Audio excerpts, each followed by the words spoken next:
Hello welcome to GR TV. Karimnagar జిల్లా సమీక్ష సమావేశంలో జగిత్యాల ఎమ్మెల్యే సంజయ్ పైన నేను దాడి చేసినట్లు కొన్ని మీడియా ఛానల్స్ ప్రచారం చేసి తప్పుడు వార్తలు రాశారు.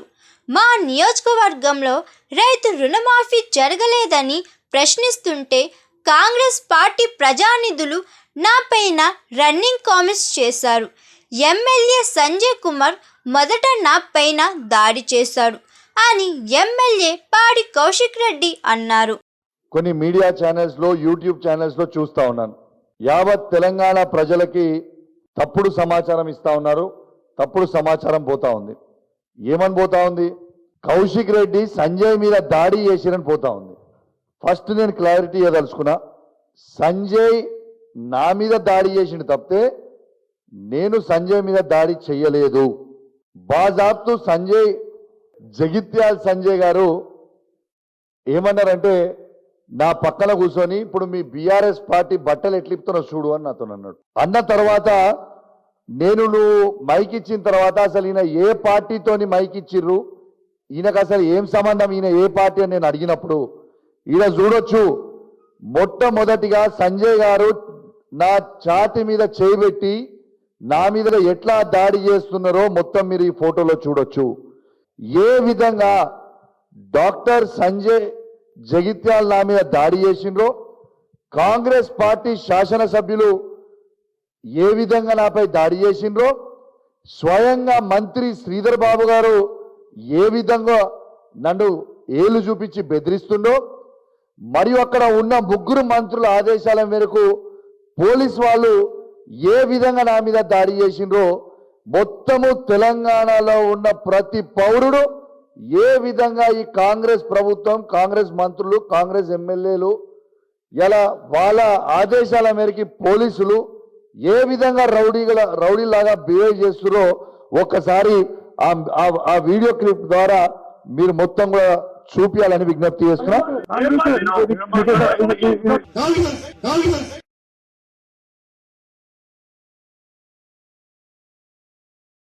మీరు క్లియర్ గా చూడొచ్చు ఏ విధంగా సంజయ్ గారు అక్కడ నొక్కుతుండ్రు.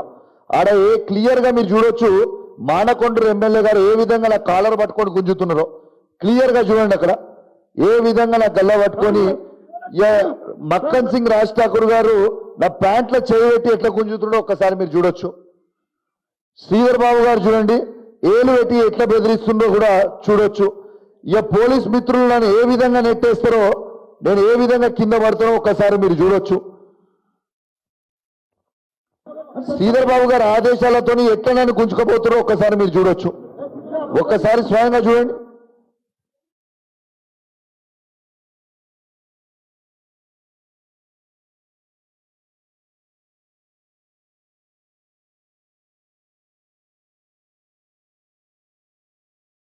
ఇవాళ నేను అడిగిన తప్పేముంది? ఫస్ట్ ఆఫ్ ఆల్ ఆ రివ్యూ మీటింగ్కి ఒక బాధ్యత కలిగిన శాసనసభ్యునిగా నేను ఆడికి పోయిందేదో ఉట్టిగా కూడా వాకిన్ కాలేదు.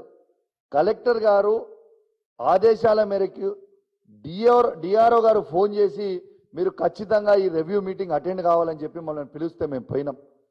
నేను పోయినప్పుడు అడిగింది ఏందాడ, అసలు రైతులకి మీరు రైతు భరోసా వచ్చిన 100 రోజుల్లోనే ఇస్తామన్నారు. కేసీఆర్ గారు కేవలం మీకు 10,000 రూపాయలు బిచ్చమేసినట్టు ఇస్తా ఉన్నారు.